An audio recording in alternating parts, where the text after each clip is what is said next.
Haryana BJP ने आज Secunderabad parade ground से पारकल तक बाइक रैली निकाली। बाइक रैली पार्टी के राज्य प्रमुख और केंद्रीय मंत्री जी किशन रेड्डी के नेतृत्व में आयोजित की गई है। किशन रेड्डी और अन्य भाजपा नेताओं ने सरदार पटेल की प्रतिमा पर माल्यार्पण किया और उन्हें श्रद्धांजलि दी। केंद्रीय संस्कृति मंत्रालय पूर्ववर्ती हैदराबाद राज्य के भारतीय संघ में विलय 75 वर्ष पूरे होने के उपलक्ष्य में बड़े पैमाने पर हैदराबाद मूर्ति दिवस समारोह का आयोजन कर रहा है। यह कार्यक्रम 17 सितंबर को परेड ग्राउंड में केंद्रीय संस्कृति मंत्रालय द्वारा आयोजित किया जाएगा।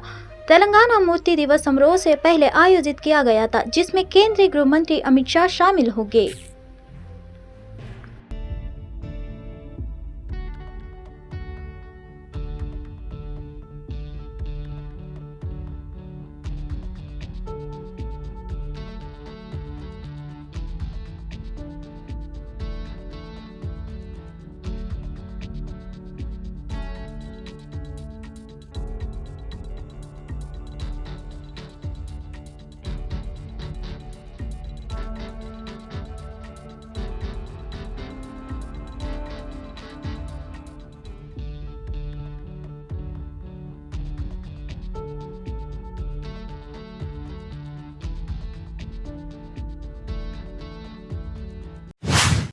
भाजपा नेता महेश तेंगिकाई ने समर्थकों के साथ कर्नाटक के हुबली में नगर निगम कार्यालय पर विरोध प्रदर्शन किया और गणेश चतुर्थी त्योहार से पहले ईदगाह मैदान में भगवान गणेश की मूर्ति स्थापित करने की अनुमति की मांग की।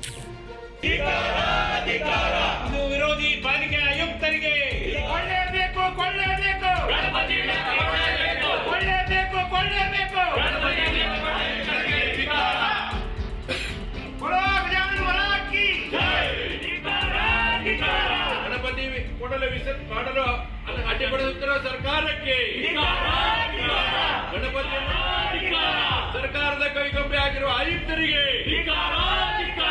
बोलो श्री गजानन महाराज की बोलो श्री गजानन महाराज की विरोधी कांग्रेस सरकार के राज्य सरकार ने कईगुंबे गिरवा जम्मू कश्मीर के अनंतनाग जिले में बुधवार को आतंकियों से मुठभेड़ में शहीद हुए हरियाणा में लाल मेजर आशीष दैनिक का पार्थिव शरीर आज पानीपत पहुंच गई है। मेजर आशीष दैनिक के पार्थिव शरीर को टीडीआई सिटी स्थित के उनके आवास पर लाया गया है। टीडीआई सिटी में बना आवास उनके सपनों में आवास था। अभी इस आवास में अक्टूबर महीने में गृह प्रवेश का कार्यक्रम होना था। 2 साल से इस आवास का निर्माण कार्य चल रहा था। इसके निर्माण कार्य की खुद मेजर आशीष दैनिक खुद देख कर रहे थे, लेकिन किसे पता था कि होनी को कुछ और मंजूर है। जिस नव निर्मित मकान में गृह प्रवेश होना था, वहां मेजर आशीष दैनिक का पार्थिव शरीर रखा गया है। फूट फूट कर रोने लगे परिवार। मेजर आशीष दैनिक का पार्थिव शरीर जैसे ही उनके घर पहुंचा, उनकी मां, पिता, पत्नी और तीनों बहनें फूट फूट कर रोने लगे। अभी 15 अगस्त को आशीष दैनिक को बहादुरी के लिए सेना मेडल मिला था। केरल के कोझिकोड जिले में निपाह वायरस के संक्रमण से निपटने के लिए जिला प्रशासन ने शिक्षण संस्थानों और कोचिंग में 16 सितंबर तक अवकाश घोषित कर दिया है, लेकिन विश्वविद्यालय के परीक्षा कार्यक्रम में कोई फेरबदल नहीं किया गया है। कुट्टियाडी जुमा मस्जिद समिति में वायरस से प्रसार को रोकने के लिए मस्जिद को बंद करने का फैसला किया है। आज केरल में निपाह वायरस के एक और मामले की पुष्टि हुई। इसके साथ केरल में निपाह वायरस संक्रमण की कुल संख्या 6 तक पहुंच गई है, जिसमें 2 मौतें भी शामिल है। कुट्टियाडी जुमा मस्जिद समिति के सचिव जुबैर पी ने कहा, हमारे क्षेत्र में निपाह वायरस के प्रकोप के कारण जिला कलेक्टर और पुलिस अधिकारियों ने हमें मस्जिद में लोगों को इकट्ठा न करने का निर्देश दिया है। आदेश का पालन करते हुए हमने अगले आदेश तक मस्जिद को बंद करने का फैसला किया है। शुक्रवार की नमाज मस्जिद में नहीं होगी। हम बीमारी के प्रसार को नियंत्रित करने के लिए सरकारी अधिकारियों के साथ सहयोग करेंगे।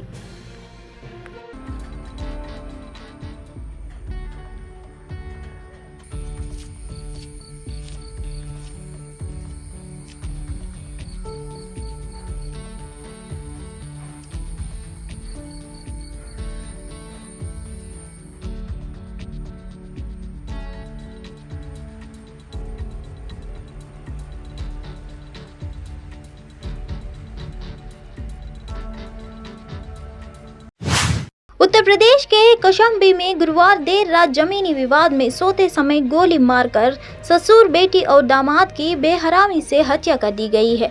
ट्रिपल मर्डर से पूरे इलाके में दहशत फैल गई। घटना से आक्रोशित स्वजनों के आसपास मौजूद 6 से 7 घरों में आग लगा दी, जिससे वहां अफरा-तफरी फैल गई। आग की लपटों के साथ चारों ओर चीखने चिल्लाने की आवाजें आने लगी। मौके पर पहुंची पुलिस और दमकल ने आग पर काबू पाया। वही घटना के बाद पूरे इलाके में भारी संख्या में पुलिस बल तैनात कर दिया गया है। ग्राम मोहिद्दीनपुर है, संदीपन घाट थाना क्षेत्र में। ये सुबह 6:15 बजे ये सूचना आई थी, यहाँ ट्रिपल मर्डर हुआ है। एक ससुर और बेटी दामाद का घर के बाहर ये सो रहे थे। इसमें 4 लोगों को अभी नाम बताया है, उनको नामजद कर रहे हैं। वो घर से फरार है, हमारी टीम उनकी गिरफ्तारी के लिए लगी हुई है। इसमें इनकी ज़मीन की पैमाइश थोड़े दिनों पहले हुई थी, उसी को लेकर के कुछ विवाद है, उसके बारे में गहराई से हम लोग जानकारी कर रहे हैं। अभी डेड बॉडी यहाँ से मार्चरी भिजवाने की कोशिश कर रहे हैं और जो पीड़ित पक्ष है उसके परिजन कुछ यहाँ जो विपक्षी हैं उनके घर के बाहर जो झोपड़ियाँ थी उसमें आग लगाई है। आग पे काबू पा लिया गया है। फिलहाल स्थिति सामान्य है। हम लोग यहाँ मौके पर मौजूद हैं और जो विधिक कार्रवाई है वो कर रहे हैं। संयुक्त राष्ट्र महासचिव एंटोनियो गुटरेस ने पिछले हफ्ते नई दिल्ली में नेताओं के शिखर सम्मेलन में आम सहमति बनने और ग्लोबल साउथ की आवाज उठाने के लिए भारत के G20 नेतृत्व की सराहना की। उन्होंने कहा, भारत के नेतृत्व ने दक्षिण की आवाज को प्रतिनिधित्व देने के लिए अपना सर्वश्रेष्ठ प्रयास किया कि G20 की चर्चाओं के केंद्र में विकास के एजेंडे को रखने के लिए अपना सर्वश्रेष्ठ प्रयास किया। फिर निस्संदेह निष्कर्ष वही है जो वे है। यह इस पर निर्भर करता है कि देश क्या स्वीकार करने का तैयार है, लेकिन मुझे लगता है कि उस प्रयास को रेखांकित करने की जरूरत है। fact of having a consensus means that there was a compromise, and compromise is something that is essential in present days. On the other hand, I would like to say, and I believe I should pay tribute to the Indian presidency.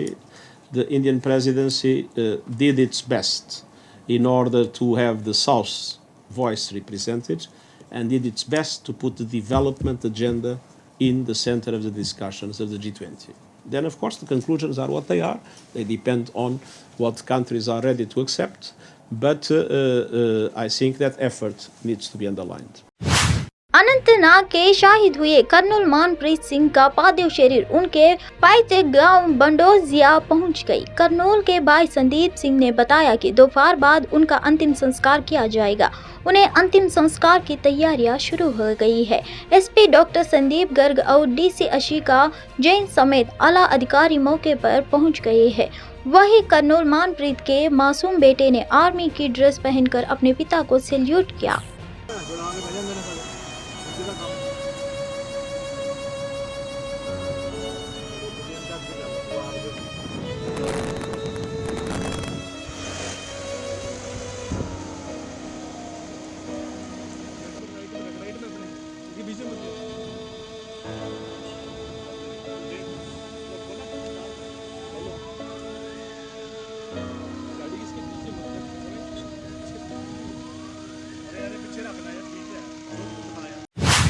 Samajwadi party के नेता और पूर्व मंत्री आजम खान के घर और अन्य ठिकानों पर आयकर विभाग की छापेमारी जारी है।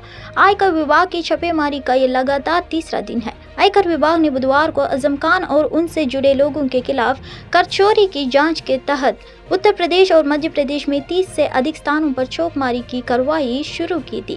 बता दें कि बुधवार को रामपुर में लखनऊ तक आजम खान के कई ठिकानों पर इनकम टैक्स की रेड शुरू हुई थी। लखनऊ, रामपुर, मेरठ, गाजियाबाद, सहारनपुर, सीतापुर में भी छापेमारी की कार्रवाई की गई थी। इतना ही नहीं, लखनऊ में आजम खान के वकील के घर पर भी छापा पड़ा था। इनकम टैक्स की कार्रवाई को लेकर सपा सांसद राम गोपाल यादव ने बीजेपी सरकार पर निशाना साधा था।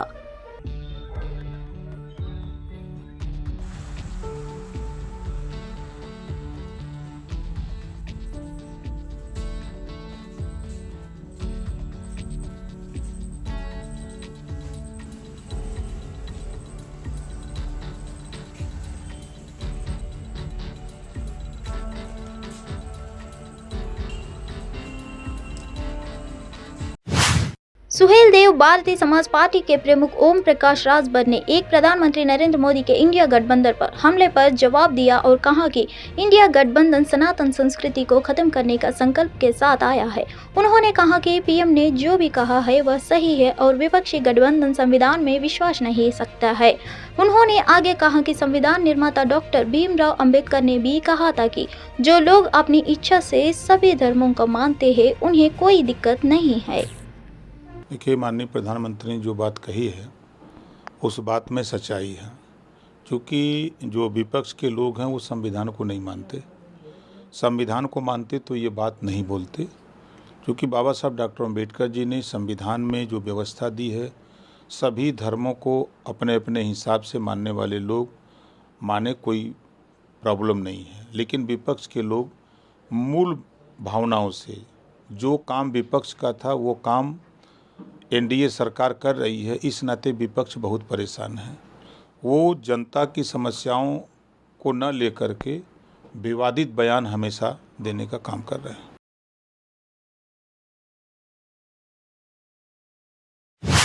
भारत के पहले सौ मिशन आदित्य-L1 ने सफलतापूर्वक चौथा पृथ्वी संबंधित पैंतराबाजी की।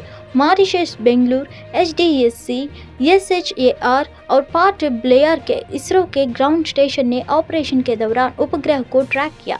इसी बीच आदित्य-L1 के लिए फिजी द्वीप समूह में वर्तमान में तैनात तक परिवहनी टर्मिनल जनने के बाद के ऑपरेशनों का समर्थन करेगी। इसरो ने प्लेटफॉर्म X पर जानकारी दी कि प्राप्त की गई नई कक्षा 256 किमी इंटू 121973 किमी है। ट्रांसलैग्रेजियन पॉइंट 1 इंसर्शन के अगला युद्धाभ्यास 19 सितंबर को लगभग 2 बजे निर्धारित है। IST चंद्रमा पर चंद्रयान 3 की सफल सॉफ्ट लैंडिंग के बाद इसरो ने 2 सितंबर को अपना नया अंतरिक्ष मिशन शुरू किया। इसरो ने बिंदु L1 से सूर्य का अध्ययन करने के लिए अपना पहला और मिशन आदित्य-L1 लॉन्च किया।